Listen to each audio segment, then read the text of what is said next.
আজ আমরা ক্লাস 9-এর কোষে দেখি 21 লগারিদম চ্যাপ্টারের প্রশ্ন 1 নম্বর থেকে 5 নম্বর পর্যন্ত করব। সময়টা দুপুরবেলা, চারপাশটা খাঁ রোদ্দুরে ঝকমক করছে।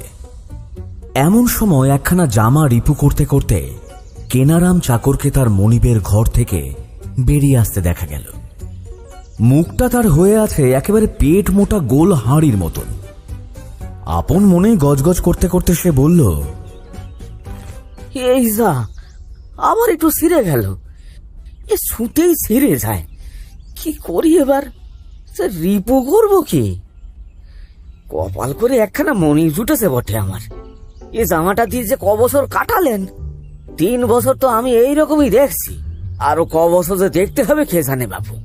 তবু যদি 4টে পেট ভরে খেতে দিত, তাও আর কই। সকালে মনিব 4টে ভাত খান আর আমি খাই ফ্যানটুকু, আর রাত্রিরে তিনি হাড়ি চাটেন আর আমি শুকি। তার উপর তার নাকের শক্তি যে বেজায় ভয়ানক। ওই তো সেদিন বাড়িওয়ালা এলেন ভাড়া টাকা চাইতে।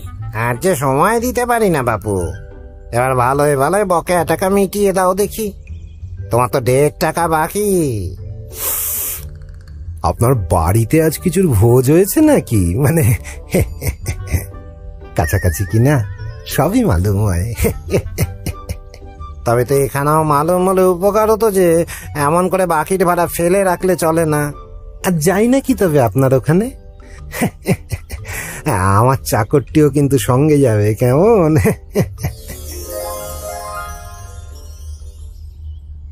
বাড়িওয়ালা বেচারা রেগে মেগে চলে গেল। বড় লোক হতে হলে বোধহয় আমার মনিবের মতোই করতে হয়, কিন্তু ওর থেকে বড় লোক হওয়ার কায়দাটাই শেখা হবে। বড় লোক হওয়ার কোনো ভরসা নেই।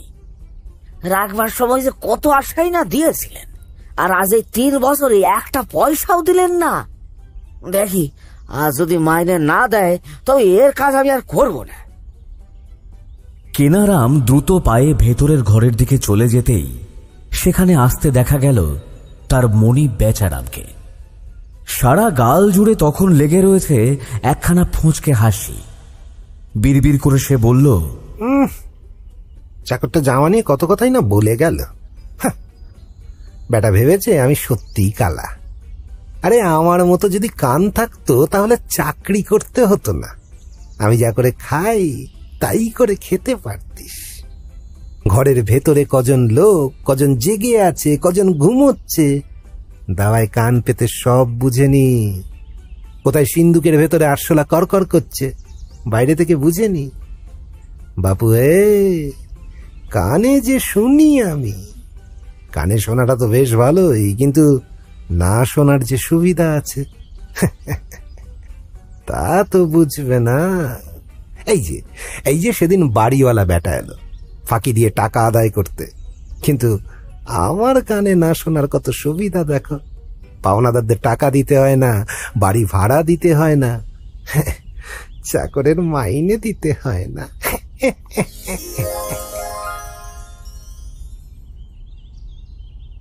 আরে ইয়ে মনিব না? ভাত ঘুষের তিনি আজ এখানে দাঁড়িয়ে আছেন যে? সূর্য আজ পশ্চিম দিকে উঠেছিল বুঝি? সে যাকে এ বেলায় কথাটা পেরে ফেলি বরং। বলছি বাবু, আপনার সঙ্গে কথা ছিল। হয় 3 বছরের মাইনে দিন, না হলে আপনার এই সব রইল, আমি চললুম। ডাকওয়ালা চিঠি কই দেখি। দেখিস আবারও সেই ভাঁওতা, কিন্তু এবার তো আর ছাড়টি পাচ্ছ না বাবু। এক দিব্যি ফোন দিয়ে এটেছি কিনা সব লিখে এনেছি। হ্যাঁ বাবু, চিঠি বটে, এই নিন। মনিব মহাশয় কানে শুনেন না, কিন্তু পড়িতে অবশ্যই পারেন। 3টি বৎসরের বেতন চুকাইয়া বিদায় দিতে আজ্ঞা হয়। বিনীত শ্রী কেনারাম চাকর। তাই তো, এই তোমার বেতনটা দিতে হতো বটে। তো রাখবার সময় তো কোনো বন্দোবস্ত হয়নি, কোনো শৈশাবুদ বা চুক্তি হয়নি না? এদিকে কাজকর্ম তো তেমন ভালো করে করনি। এই 3 বছরে 3 পয়সার বেশি তোমার প্রাপ্য হয় না। নাও, এই নাও, এখন সরো দেখি, বাকি ঘুমটা মিটিয়ে নি। এই বলে মনিব বেচারা চাকর কেনারামকে 3 পয়সা ছুঁড়ে দেয়। তাকে প্রায় এক প্রকার ধাক্কা দিয়ে নিজের ঘরে ঢুকিয়ে দৌড়ে খিল এঁটে সে শুয়ে পড়ল। এই বড় লোক হলাম আর কি। 3 বছরের মাইনে, ঢের টাকা। 1 2 3 4 5 6 7 8 9 10 11 বার। অথচ দেখো সেখানে কি না। আরে ভাই, তোর যে দেখি ভারী ফুর্তি। দুঃখী মুখ করে কেনারাম যখন মাইনের পয়সা 3টে পকেটে পুরছে, ঠিক সেই সময় কোথা হতে যেন এক ছদ্মবেশী স্বর্গীয় দূতের আগমন হল।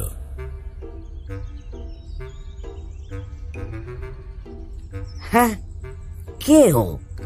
ছোট মানুষ, আমার এ দুঃসময়ে ফুর্তিবাজি চোখে পড়ল। দাঁড়াও, চশমাটা বের করে নি। কেন, চোখে কম দেখো বুঝি? না না, তা হবে কেন?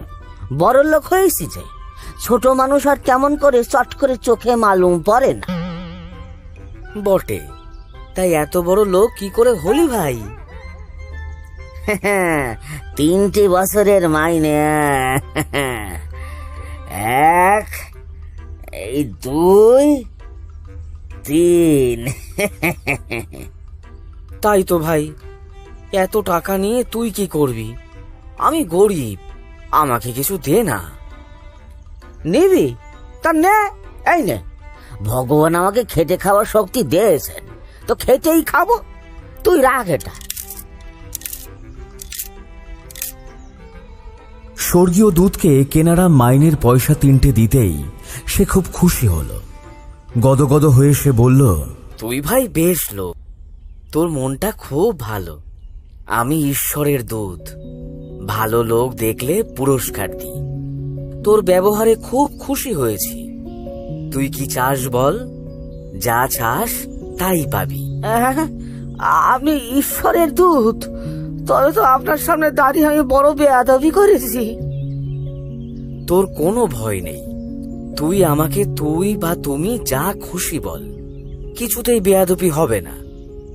এখন তুই কি নিবি বল? হ্যাঁ, তা দাদা, যদি দেবে এমন একখানা বেলা দাও যে তার আওয়াজ শুনবে তাকে তিরিং তিরিং করে নাচতে হবে। স্বর্গীয় দূত ঝুলি থেকে বেহালা বের করে বলল, এই নে। বাবা, বেশ হলো, কিন্তু আমাকে আবার সঙ্গে সঙ্গে নাচতে হবে না তো? না, সে ভয় তোর নেই। যা, এখন ফুর্তি করগে। এই বলে স্বর্গীয় দূত বেরোতে যাবে। ঠিক সেই সময় কেনারাম বেহালা বাজাতে আরম্ভ করল। অমনি শুরু হলো স্বর্গীয় দূতের তিরিং তিরিং নাচ।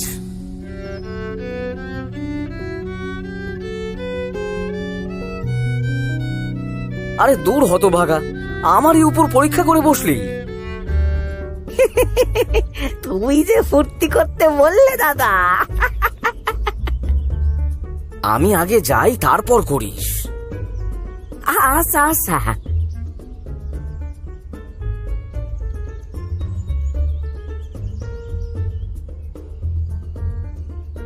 এদিকে মনিব বেচারাম তখন বৈকালিক ভ্রমণে বেরিয়েছে, কিন্তু পথের পাশে ওই ঝোপের ধারে দাঁড়িয়ে উঁকি ঝুঁকি মেরে সে কি যেন একটা দেখছে। ধুত্তেরি, কোথায় যে গেল? এই ঝোপটাতেই তো ফেলে গিয়েছিল। ধুস, পুলিশ ব্যাটাইনি তাড়া করলে প্রায় ধরেই ফেলেছিল আর কি। উপায় না পেয়েই তো চট করে টাকার থলেটা এই ঝোপটাতে ফেলে পালালো। এখন পেলে বাঁচি। বাপরে, কি ভয়ানক কাটা! উফ, আরে আরে, ওইটা না, এই তো পেয়েছি।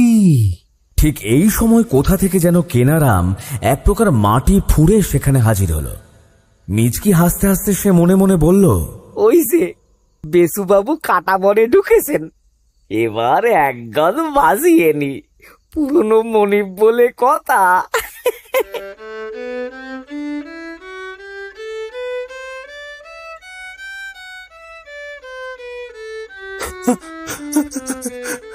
আরে আরে ও ও কি আরে কেনারাম, এই তুমি এটা কি? আরে চোখে দেখছো না আমি কোথায় আছি? আরে ও আরে আর না, এই থামাও বাজে না। কিন্তু কিন্তু আমি বা হঠাৎ নাচছি কেন? ও জামাটা গেল। ও আরে গায়ের চামড়াও যে ছিঁড়ে গেল। আগে আমি আপনার বকেয়া চাকর কেনারাম, মাইনে শুকিয়ে দিয়েছেন বলে কি এমন মনিবকে ভুলতে পারি? আপনাকে বাজনা শুনিয়ে আমার বেয়ালা সার্থক হলো।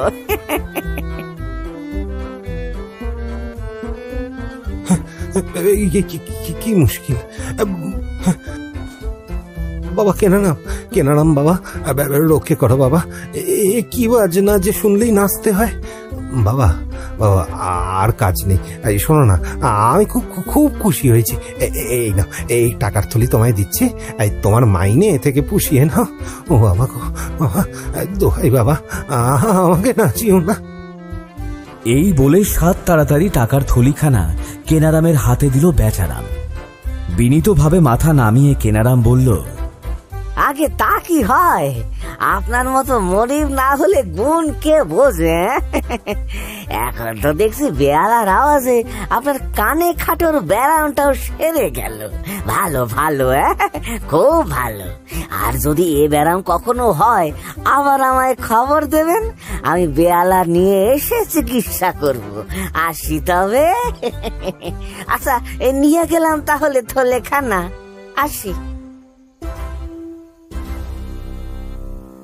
মনিবকে দীর্ঘ এক অভিবাদন করে কেনারাম চলে গেল, আর অমনি থেমে গেল বেচারামের নাচ।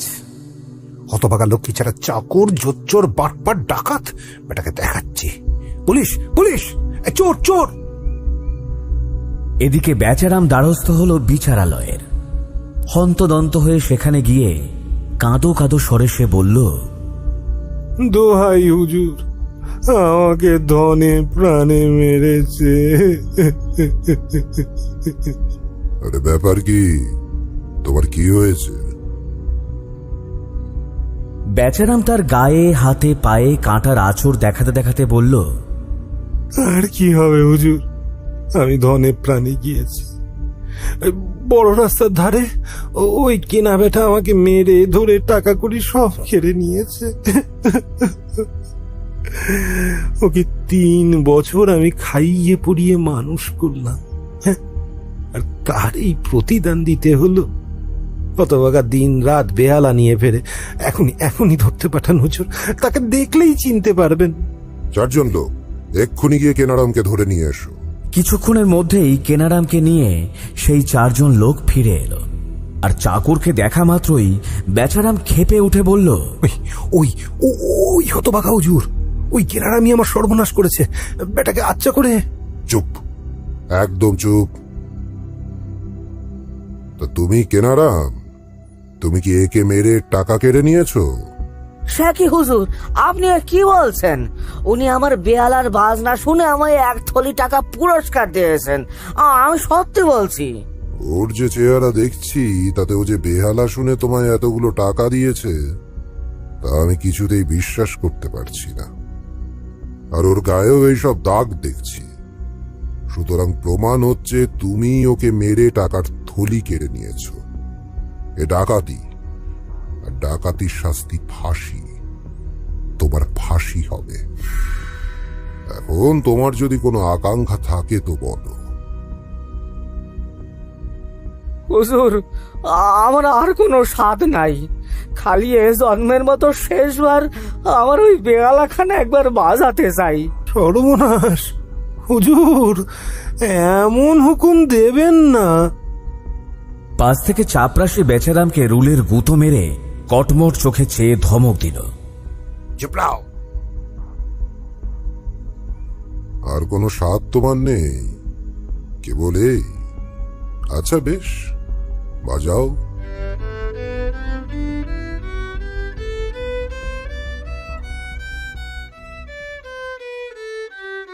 কেনারাম উৎসাহের সঙ্গে বেহালা বাজানো আরম্ভ করতেই শুরু হলো বিচারক থেকে চাপরাশি পর্যন্ত সেখানে উপস্থিত সকলের তিরিং তিরিং নাচ। বলাই বাহুল্য, বাদ গেল না মনির বেচারাম। থাম থাম, এই শিগগির থাম, তোকে বেকসুর খালাস দিচ্ছি। আরে প্রাণ যায়, থাম থাম। বাপরে বাপরে, এ কিরকম বেহালা বাজনা। এই বলে বিচারক থামতেই বেহালা বাজানো বন্ধ করল কেনারাম। তাকে এক হাত লম্বা সেলাম ঠুকে সে বলল, হুজুর, বেসুবাবুকে এখন সমস্ত ঘটনা বলতে হুকুম করুন, নইলে আমি আবার আমার বেহালার শরীর টানবো। না, খবরদার না। এই যে শ্রীযুক্ত বেচারাম, বল বেটা কি হয়েছিল, সত্যি করে বল এখনই, বল। গো না গো, আর বেহালা ধরো না গো, ও টাকা আমি দিয়েছি, আমি দিয়েছি। তুই এত টাকা কোথা পেলি, বল। এই যে শোনো, আমি কিন্তু আবার বেহালা ধরছি। না না, আমি হুজুর, হুজুর, আমি কাল রাত্রিরে হুজুর চুরি করেছিলাম, দোহাই হুজুর। ধর্মের ডাক আপনি বাজে, দেখলেন তো বেসুবাবু। একে 25 ঘা বেত মারো।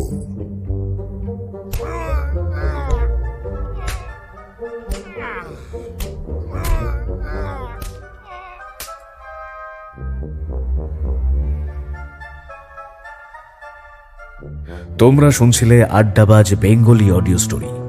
যারা এখনো সাবস্ক্রাইব করোনি, এক্ষুনি সাবস্ক্রাইব করো তোমাদের এই আড্ডাবাজকে। আর আমাদের সবার আড্ডার ঠেক কমেন্ট বক্সে কমেন্ট করতে ভুলো না কিন্তু। কথা হবে আগামী গল্পে। ভালো থেকো, আড্ডায় থেকো।